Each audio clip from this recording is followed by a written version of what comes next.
নমস্কার। The power of astrology Sumanta ji Chowdhury আমার এই ইউটিউব চ্যানেলে আপনাদের সবাইকে স্বাগত। আমি এখন আলোচনা করব সাপ্তাহিক রাশিফল নিয়ে। 24শে আগস্ট থেকে 30শে আগস্ট এই যে সময়টা, এই সময়টায় কর্কট রাশির জাতক জাতিকাদের মূলত 12টি ঘটনা ঘটবেই। 12টি ঘটনা 12টি প্রাসঙ্গিকতাকে টেনে আনতে পারে, 12টি অবস্থানকে টেনে আনতে পারে, 12টি মনোভাবকে প্রকাশ করতে পারে, 12টি সিদ্ধান্তকে প্রকাশ করতে পারে। মূলত কর্কট রাশির জাতক জাতিকাদের 12টি ঘটনা ঘটবেই 24শে আগস্ট থেকে 30শে আগস্টের মধ্যে। এই নিয়েই আমার আজকের বিশ্লেষণ, এই নিয়েই আমার আজকের আলোচনা। আজকের আলোচনাটি পরিপূর্ণভাবে সার্বিক মতে আমি করব।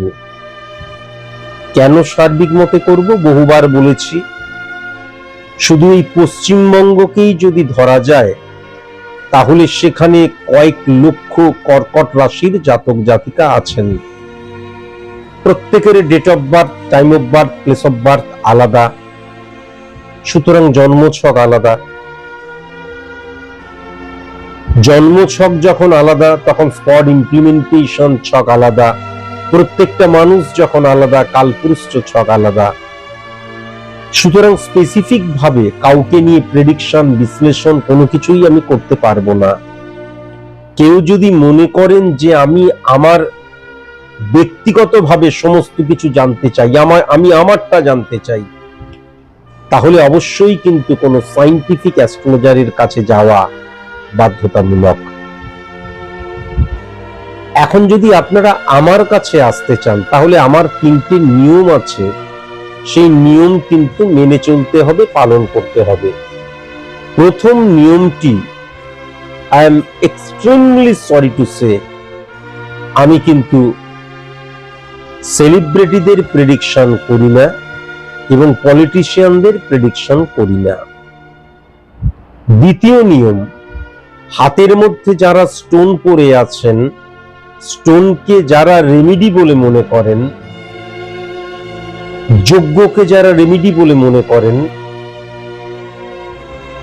বশীকরণ, তারপরে ওই টুকটাক করা, এইগুলোকে যারা রেমিডি বলে মনে করেন, কালা জাদুকে যারা রেমিডি বলে মনে করেন, তারা কখনোই কিন্তু আমার চেম্বারে আসবেন না। তাদের জন্য আমার চেম্বার ফরএভারের জন্য closed. Extremely sorry to say. তৃতীয় নিয়ম, আপনি যদি ভীষণ সিরিয়াস হন, একজন অ্যাস্ট্রোলজার, বিশেষ করে একজন সায়েন্টিফিক অ্যাস্ট্রোলজার, প্রেডিক্টর, সমাজ সংস্কারক নয়, তিনি আপনার পজিটিভ সাইড নিয়ে আলোচনাই করবেন না, তিনি আপনার নেগেটিভ সাইড নিয়ে আলোচনা করবেন। কেন না? পজিটিভ সাইডকে রেকটিফাই করার প্রয়োজন পড়ে না, নেগেটিভ সাইডকে কিন্তু রেকটিফাই করার প্রয়োজন পড়ে। আপনি আপনার নেগেটিভিটি শুনলেন, তারপর বাড়ি চলে গেলেন, তারপরেও ভাগ্যে যা আছে তাই হবে, তাহলে আসবেন না। তাহলে বেকার বেকার অর্থ খরচ হবে। আপনি আপনার নেগেটিভিটিটা জানলেন, তারপর যুদ্ধকালীন তৎপরতায়, যুদ্ধকালীন যে অবস্থা, সেই অবস্থায় বাই হুক বাই ক্রুক, দরকার হলে ঘটি বাটি বিক্রি করে হলেও নেগেটিভিটিকে অফ করা প্রয়োজন। কেন? জীবনের সাথে কখনো কম্প্রোমাইজ করতে নেই। বারবার ধরে আমি বলেছি, জীবনে রিটেক করার কোনো জায়গা নেই। এতটাই সিরিয়াস আপনি যদি হন, তবেই কিন্তু আপনি আমার কাছে আসবেন। যে আমি আমার নেগেটিভিটি জানার পর বাই হুক বাই ক্রুক, যুদ্ধকালীন তৎপরতায়, যুদ্ধকালীন অবস্থার মধ্যে দিয়ে, বাই হুক বাই ক্রুক, দরকার হলে ঘটি বাটি বিক্রি করে হলেও কিন্তু আমি নেগেটিভিটি অফ করব, এই মানসিকতা যাদের আছে আমার চেম্বারে তাদের স্বাগত। আর যখন আমার কাছে আসবেন তখন অবশ্যই কিন্তু আমার অনুষ্ঠান দেখে আসবেন। আমার এই সাপ্তাহিক রাশিফল বা অ্যাস্ট্রোলজিক্যাল অনুষ্ঠান, আমার অনলাইন প্রেডিকশন, মূল একজন সায়েন্টিফিক অ্যাস্ট্রোলজার প্রেডিক্টর, সুতরাং অনলাইন প্রেডিকশন, তারপরে লাইভ টেলিভিশন লাইভ, এই সমস্ত কিছু ইউটিউবেও দেওয়া হয়। দেখবেন, দেখার পর যদি মনে হয় যে এই মানুষটাকে বিশ্বাস করা যায়, ভরসা করা যায়, তবেই আসবেন। এমন তো হতেই পারে যে আমি চোর, জোচ্চোর, ঠকবাজ, মিথ্যেবাদী, হতেই পারে। তাহলে কারোর কথা শুনে ইনফ্লুয়েন্স হয়ে চলে আসবেন না। ভালো মতন আমাকে অবজার্ভ করুন, ভালো মতন আমাকে জাজ করুন, তারপর আমার কাছে আসবেন। তাহলে আপনাকে বোঝাতেও সুবিধে হবে, আপনাকে সঠিক রুটে অগ্রসর করে দেওয়াও আমার পক্ষে অনেক সুবিধের হবে। কেমন? কর্কট রাশির প্রথমেই যেটা লক্ষ্য করা যাচ্ছে, কর্কট রাশির ক্ষেত্রে 1 নম্বর ঘর, অর্থাৎ স্থাপত্য ভিত মেরুদণ্ড পরিকাঠামো, যার উপর আমার সত্তাটা বেড়ে উঠছে, দাঁড়িয়ে রয়েছে। তাহলে ইম্পর্টেন্ট ফ্যাক্টর যেটা হচ্ছে, সেখানে কিন্তু বৃহস্পতি এবং বুধের অবস্থান ছিল। আমি পূর্বেই বলেছি, বৃহস্পতি এবং বুধ ফ্লাকচুয়েশন ক্রিয়েট করে, স্ক্যাটারলি মুভ করায়, সেলফ কনফিডেন্সের জায়গাটা ডিটোরিয়েট করে দেয়। কিন্তু আজকের দিনে, আমি পূর্বেই বলেছি, বুধাদিত্য যোগ যে সৃষ্টি হয়েছিল, আজকের দিনে বুধ সূর্যের ঘরে, সিংহের ঘরে, রবির ঘরে পদার্পণ করার জন্য কর্কটে বৃহস্পতি কিন্তু অবস্থান করছে, এবং কর্কটে বৃহস্পতি তুঙ্গস্থ হয়ে কিন্তু অবস্থান করছে। কর্কটে বৃহস্পতি তুঙ্গস্থ হয়ে গেছে। ইম্পর্টেন্ট ফ্যাক্টর, এই যে চন্দ্রের ঘরে বৃহস্পতি বসে রয়েছে, সেই চন্দ্র কিন্তু বর্গোত্তম হয়ে গেল। কেন না, এই যে বুধাদিত্য যোগ সৃষ্টি হয়েছে সমসপ্তমী, কিন্তু কুম্ভের ঘরকে হিট করছে, আর কুম্ভের ঘরেই কিন্তু রাহু এবং চন্দ্রের অবস্থান। তাহলে এই ক্ষেত্রে কিন্তু কি হলো, একদম ডেফিনিট ভাবে বলে দেওয়া যায়, গজকেশরী রাজযোগের আকারে নিয়ে নিল।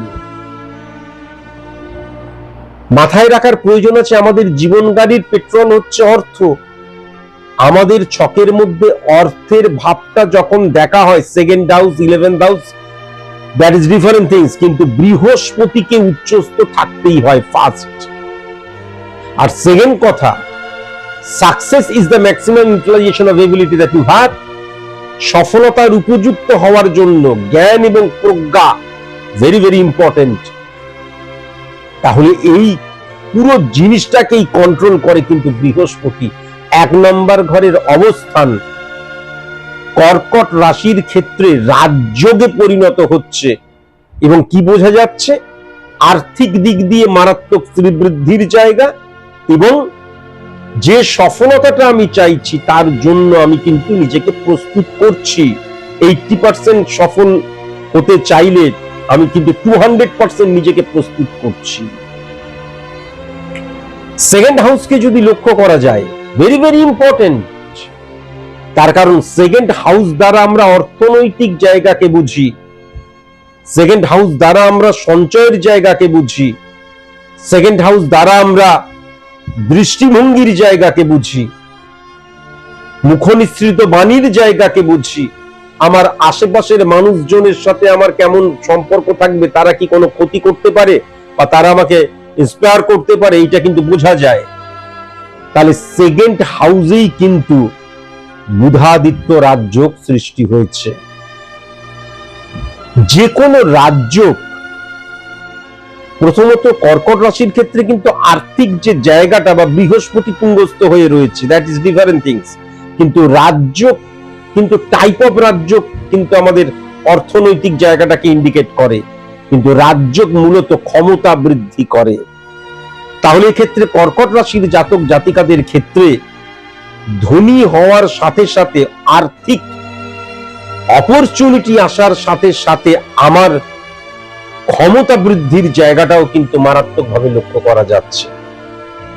ইম্পর্টেন্ট ফ্যাক্টর যেটা হচ্ছে সেকেন্ড হাউসে যখনই রবির অবস্থান আইডেন্টিটি ক্রাইসিস সৃষ্টি করে দিল, তাহলে আমার দৃষ্টিভঙ্গির মধ্যে যখন আইডেন্টিটি ক্রাইসিস সৃষ্টি হলো তখন অ্যাডজাস্ট করার ক্ষমতা, কম্প্রোমাইজ করার ক্ষমতা, স্যাক্রিফাইস করার ক্ষমতা হ্রাস হয়ে যায়, ইগো প্রবলেম জেগে ওঠে, আত্ম অহংকার কিন্তু ইনক্রিজ করতে শুরু করে, ওভার কনফিডেন্ট হয়ে যায়। কর্কটের শুধু ভালো দিকই বলে যাব, খারাপ দিক বলবো না, তা তো হয় না। তাহলে যেমন অর্থনৈতিক জায়গাটা অত্যন্ত শক্তিশালী করছে, সঞ্চয়ের জায়গাটা অত্যন্ত শক্তিশালী করছে, সেরকম কিন্তু এই যে আমিত্বের জায়গাটা, আইডেন্টিটি ক্রাইসিস সৃষ্টি হচ্ছে, এইটাকে কিন্তু কন্ট্রোল করা ভীষণ প্রয়োজন। এবার যদি 3 নম্বর ঘরটা লক্ষ্য করা যায়, শুক্র নিচস্থ অবস্থায় কিন্তু নিচভঙ্গ রাজ্য সৃষ্টি করেছে, তাহলে ভাতৃভাব, বোনের ভাব অত্যন্ত পজিটিভ, আজকের দিনের সংযোগের জায়গাটা অত্যন্ত পজিটিভ, মানসিকতা মনোভাবের মধ্যে শুক্রের পজিটিভ ইনফ্লুয়েন্স দ্বিগুণ প্রবাহিত হবে। শুক্র মানে কি লাক্সারিয়াস লাইফ লিড করা।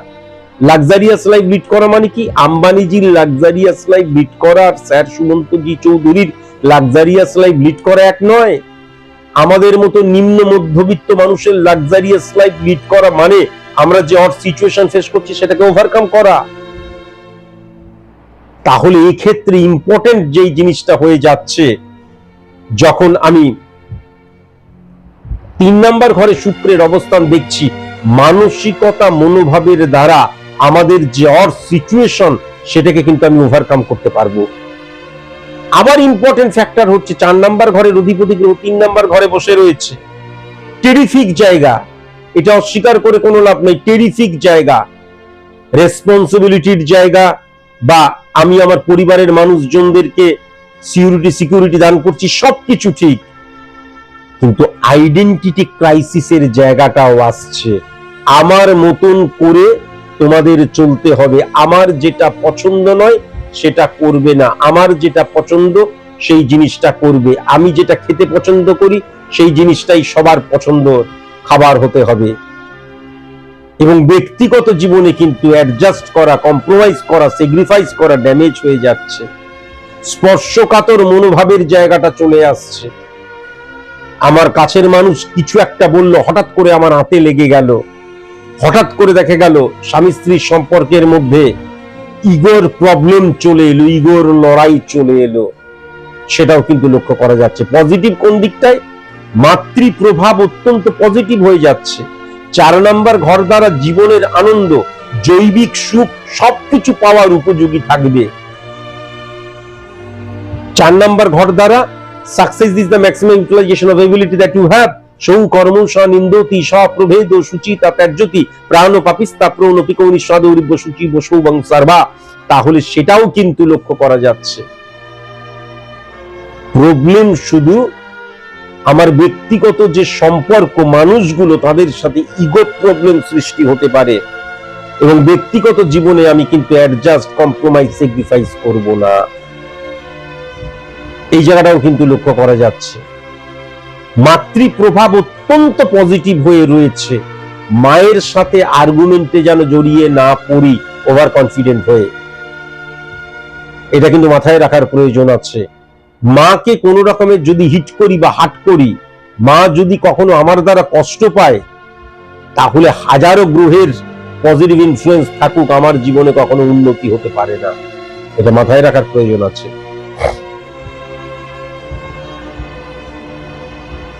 5 নম্বর ঘরটা যদি খুব ভালো মতন দেখা যায়, সেম জিনিস, 5 নম্বর ঘরের অধিপতি গ্রহ কিন্তু 12 নম্বর ঘরে বসে রয়েছে। তাহলে বারবার ধরে আমি যেটা বলেছি 12 নম্বর ঘরে বসে রয়েছে। 12 নম্বর ঘরের মঙ্গল কিন্তু মারাত্মক আইডেন্টিটি ক্রাইসিস, একবজ্ঞা, জেদি, ক্রোধী, রাগী, এবং আমি যেটা করছি সেটাই ঠিক, এটাকে কিন্তু প্রকাশ করে, এটাকেই কিন্তু রিপ্রেজেন্ট করে।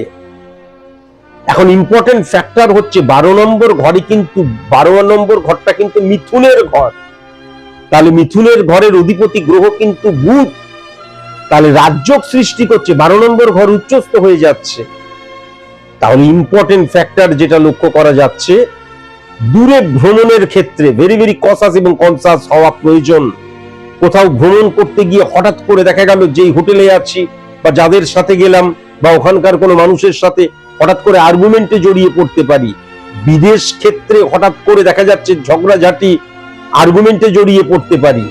হ্যাঁ, হঠাৎ করে দেখা গেল মান সম্মান হানির জায়গা লক্ষ্য করা যাচ্ছে। কিন্তু যদি বুধ দ্বারা ক্যালকুলেট করা হয় তাহলে 12 নম্বর ঘরটা কিন্তু উচ্চস্থ হয়ে যাচ্ছে।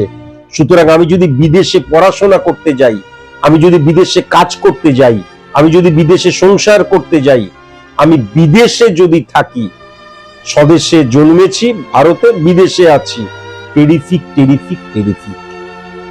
আমি পশ্চিমবঙ্গে জন্মেছি, আমি দেখা যাচ্ছে অন্য রাজ্যে এখন পড়াশোনা করতে গেছি, অথবা চাকরি করতে গেছি, বিজনেস করতে গেছি, অথবা সংসার করতে গেছি, বিয়ে করে ওখানে গেছি, টেরিফিক টেরিফিক টেরিফিক জায়গা লক্ষ্য করা যাচ্ছে।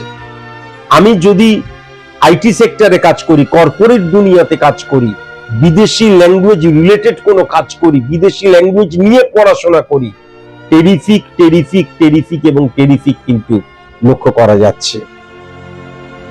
এবং সেখান থেকেই কিন্তু সফলতার জায়গাটা লক্ষ্য করা যাচ্ছে। সেই জায়গায় কিন্তু বুদ্ধিকে সঠিক মতো ইমপ্লিমেন্ট করতে পারবো। কিন্তু মাথায় রাখার প্রয়োজন আছে, যখন 5 নম্বর ঘরের অধিপতি গ্রহ 12 নম্বর ঘরে যখন ফিজিক্যালি বসে আছে, রাজযোগটাকে যদি বাদ দেওয়া যায়, সন্তান ক্ষেত্র কিন্তু নেগেটিভ হয়ে যাচ্ছে। সন্তান কিন্তু অবাধ্য হয়ে যেতে পারে, জেদি হয়ে যেতে পারে, গুরুজনের সাথে সুসম্পর্ক বজায় নাও রাখতে পারে, এবং তার জীবনে কি হচ্ছে না হচ্ছে দেখা যাচ্ছে সে ভেতরে ঢুকিয়ে রাখছে, সে কোনো কিছু বলছে না, খোলা মনে কারোর সাথে কথা বলছে না, এটাও কিন্তু লক্ষ্য করা যায়। এখন যদি 6 নম্বর ঘরটা লক্ষ্য করা যায়, তাহলে 6 নম্বর ঘরের অধিপতি গ্রহ কিন্তু একদম 1 নম্বর ঘরে রাজযোগ সৃষ্টি করেছে। তাহলে আমি যদি সার্ভিস হোল্ডার হই, তাহলে সার্ভিস হোল্ডারের ক্ষেত্রে কিন্তু টেরিফিক অপরচুনিটি আসবে। সার্ভিস হোল্ডারের ক্ষেত্রে কিন্তু ইনক্রিজ হওয়া, মান সম্মান বৃদ্ধির জায়গা, আমার কর্মস্থানের পরিবেশ আমার দ্বারা নিয়ন্ত্রিত হবে, এটাও লক্ষ্য করা যাচ্ছে। ঋণ মুক্তির সময় লক্ষ্য করা যাচ্ছে, শত্রুরা ভোটা হয়ে যাবে, কোনো কিছু করতে পারবে না, সঠিক গুরু পাওয়ার জায়গাটা লক্ষ্য করা যাচ্ছে। এবং 6 নম্বর ঘর দ্বারা কিন্তু স্ট্রাগল ফর এক্সিস্টেন্স, জীবন যুদ্ধকেও বোঝায়। সেখানে কিন্তু আমি নিজেকে নিয়ন্ত্রণের মধ্যে রেখে আমার যা কিছু চাল চলন তার রাশটা আমি আমার কাছেই রাখতে পারবো, স্বয়ের অধীনে সবকিছু রাখতে পারবো, আমি রিয়েল স্বাধীন হয়ে উঠব। 7 নম্বর ঘরটা যদি খুব ভালো মতো লক্ষ্য করা যায়, তাহলে 9 নম্বর ঘরে কিন্তু ফিজিক্যালি বসে রয়েছে শনি, 7 নম্বর ঘরের অধিপতি গ্রহ। তাহলে মাথায় রাখার প্রয়োজন আছে সোর্স অফ ইনকাম বা আমার বিজনেস ক্ষেত্রটা একাধিক রুট বেরিয়ে আসার জায়গা। সেখানে কিন্তু অনেক ইল্লিগেল রুটও বেরিয়ে আসতে পারে, ইল্লিগেল মানুষের সাথেও কিন্তু দেখা গেল আমার মানে কি বলবো সম্পর্ক হলো, ইল্লিগেল মানুষের সাথেও আমি বিজনেস করতে পারি। আমি হঠাৎ করে এমন কোনো কাজ করছি আমি জানি না, ইল্লিগেল বা অবৈধ কোনো জায়গায় আমি চলে গেলাম, অবৈধ কোনো কাজকর্ম করছি, সেটাও কিন্তু লক্ষ্য করা যাচ্ছে। অনৈতিক কোনো কাজকর্ম করছি, সেটাও কিন্তু লক্ষ্য করা যাচ্ছে। যদি আমি কোনোভাবে অনৈতিক বা অবৈধ কোনো ক্রিয়া কর্মের সাথে যুক্ত হয়ে যাই, তার রেজাল্ট কিন্তু কখনো পজিটিভ হবে না। কিন্তু আমার চারিপাশে এমন অনেক মানুষ থাকবে যারা কিন্তু আমাকে ভুল পথে পরিচালিত করার চেষ্টা করবেই করবে। 8 নম্বর ঘরের যদি শনিকে লক্ষ্য করা যায়, 8 নম্বর ঘরের যে শনির অবস্থান, সেখানে চন্দ্র এবং রাহু কিন্তু আমাদের যে বুধাদিত্য যোগ সৃষ্টি হচ্ছে, সমসপ্তমী হিট করছে। তাহলে বুধাদিত্য যোগ যখন হিট করছে, তখন চন্দ্র এবং রাহু চন্দ্র বর্গোত্তম হয়ে গেল, এবং 8 নম্বর ঘরের শনির পজিটিভ ইনফ্লুয়েন্স কি করে, আমার যে নাশকতামূলক যা কিছু, যেমন শত্রু, যেমন ঋণ, এই যে জিনিসগুলো, এইগুলো থেকে কিন্তু আমি বেরিয়ে আসতে পারবো। যেমন আমার অসুস্থতার জায়গা, দেখা যাচ্ছে মেডিসিন কাজ করছে না, আস্তে আস্তে অসুস্থ হয়ে যাচ্ছি, সেখান থেকে বেরিয়ে আসতে পারবো। এটা কিন্তু মাথায় রাখার প্রয়োজন আছে। 8 নাম্বার ঘর দ্বারা কিন্তু গবেষণাকেও বোঝা যায়। 8 নাম্বার ঘর দ্বারা কিন্তু একজন অ্যাস্ট্রোলজারের কর্মস্থান কিন্তু 6th হাউস নয়, 8th হাউস, এবং সবাই ঘুমোচ্ছে, গোপনে আমি নিজেকে তৈরি করছি, গোপনীয়তার স্থান কিন্তু 8th হাউস। তাহলে সেই জায়গাটা অত্যন্ত পাওয়ারফুল হয়ে গেল। কর্কট রাশির জাতক জাতিকারা, আমি জিতবই, ফাইট করব, লড়াই করব, নিজেকে প্রস্তুত করছি ঢাকঢোল পিটিয়ে, তা নয়। যারা গবেষক, যারা থিসিস লিখছো, পিএইচডি করছো, তাদের ক্ষেত্রে কিন্তু একদম গোল্ডেন, এই কয়েকটা দিন গোল্ডেন সময়। অ্যাস্ট্রোলজার, কর্কট রাশির জাতক জাতিকা, একদম পুরো গোল্ডেন সময়। এবার যদি 9 নাম্বার ঘরটা লক্ষ্য করা যায়, 9 নাম্বার ঘরে শনি বসে থাকা মানে লাক, নিয়তি, ভাগ্য, এইগুলো কখনো আমার, এইগুলোর দ্বারা আমি কখনো চালিত পরিচালিত হব না। আমি কিন্তু কর্মকেই বিশ্বাস করব, এবং আমার বাবা সৎ মানুষ হবে, আমার পিতা, গুরু, টিচার, পথপ্রদর্শক আমাকে সততার কথা বলবে, এবং উচ্চ শিক্ষার ক্ষেত্রে টেরিফিক, এবং যে কোনো অনিয়ন্ত্রিত কাজকর্ম থেকে আমি বেরিয়ে আসতে পারবো। যেটা আমাকে অ্যাডিক্টেড করে দিচ্ছে, সেখান থেকে কিন্তু, অ্যাডিকশন থেকে আমি বেরিয়ে আসতে পারবো। তেমন এইটাও কিন্তু লক্ষ্য করা যাচ্ছে। 10 নাম্বার ঘরের মঙ্গল, সেই মঙ্গল উচ্চস্থ, আমি বারবার ধরে যেটা বললাম যে 1-6-10 কানেকশন, সার্ভিস ক্ষেত্র 1-7-10 কানেকশন, বিজনেস ক্ষেত্র 1-5-10 কানেকশন, সফলতার ক্ষেত্র, বুদ্ধিমত্তার ক্ষেত্র, সন্তানের ক্ষেত্র। তাহলে 10 নম্বর ঘরটা হচ্ছে ক্ষেত্রের জায়গা। 1 থেকে 11 পর্যন্ত আমাদের যে 11টা ভাব, 12 নম্বর ঘরকে ব্যয়ের স্থান বলা হয়। তাহলে 1 থেকে 11 পর্যন্ত আমাদের যে 11টা ভাব, সেই 11টা ভাব ফ্রুটফুল রেজাল্ট দেবে তখনই যখন 10 নম্বর ঘরটা পজিটিভ হয়ে যাবে। 10 নম্বর ঘরে কিন্তু মঙ্গল, এবং 10 নম্বর ঘরের অধিপতি গ্রহ বুধের ঘরে বসে রয়েছে, মিথুনের ঘরে, এবং ইম্পর্টেন্ট ফ্যাক্টর মঙ্গল এবং বুধের একত্রীকরণ মারাত্মক পাওয়ারফুল করে দিচ্ছে। যখনই করে দিচ্ছে, আমার যে লক্ষ্যটা রয়েছে, আমার যে টার্গেটটা রয়েছে, আমার যে প্ল্যানিং, বুদ্ধি, যুক্তি, ওই লক্ষ্যটাকে অ্যাচিভ করার জন্য, তার সাথে আমার যে ফিজিক্যাল অ্যাক্টিভিটিস, আমার যে কর্ম, কঠোর কঠিন পরিশ্রম, ডেডিকেশন, ডিভোশন, ডিটারমিনেশন, ঊর্জার জায়গাটা মিলিত হয়ে যাবে। সুতরাং কর্কট রাশির জাতক জাতিকাদের 1 থেকে 11 পর্যন্ত বা 12 পর্যন্তই বলা ভালো, কেন 12 নম্বর ঘরেও তো রাজযোগ সৃষ্টি হয়েছে। এই যে 12টি ভাবের প্রত্যেকটি ভাবে কিন্তু পজিটিভ রিফ্লেকশন লক্ষ্য করা যাচ্ছে, এবং বুদ্ধি এবং কর্মকে, যুক্তি এবং কর্মকে একত্রীকরণের দ্বারা যে লড়াই, সেই লড়াইয়ের ইঙ্গিত কিন্তু দিচ্ছে, যদিও আমি সার্বিক মতে আলোচনা করছি। এবার যদি খুব ভালো মতো লক্ষ্য করা যায় 11th হাউস, তাহলে 11th হাউসের অধিপতি গ্রহ কিন্তু শুক্র নিচভঙ্গ রাজযোগ সৃষ্টি করেছে। তাহলে ক্ষেত্রে ডেফিনিট ভাবে কিন্তু আমি যে সফলতায় রয়েছি, স্ট্যাগ হয়ে রয়েছি, সেখান থেকে ইনক্রিজ করার জায়গাটা লক্ষ্য করা যাচ্ছে। আমি যে হট সিচুয়েশনের মধ্যে রয়েছি, সেখান থেকে ওভারকাম করার জায়গাটা লক্ষ্য করা যাচ্ছে। পূর্বেই যেটা বললাম যে শুক্র মানে কিন্তু লাক্সারিয়াস লাইফ লিড করা। লাক্সারিয়াস লাইফ লিড করা মানে আমাদের মতন সাধারণ নিম্ন মধ্যবিত্ত মানুষের কাছে আমি যে হট সিচুয়েশন ফেস করছি, সেটাকে ওভারকাম করা। এবং এক্ষেত্রে কিন্তু কিছু এমন বন্ধু থাকবে যারা কিন্তু সত্যি সত্যি বন্ধু, কিন্তু বেশিরভাগই বন্ধু থাকবে না। ফ্যামিলি ফ্রেন্ড হইতে ভেরি ভেরি কনসাস এবং কনসাস, আত্মীয় স্বজন থেকে, পাড়া পড়োশি থেকে ভেরি ভেরি কনসাস এবং কনসাস হওয়া কিন্তু ভীষণ প্রয়োজন। কাছের মানুষ যারা ভেরি ভেরি কনসাস এবং কনসাস অবশ্যই হওয়া প্রয়োজন।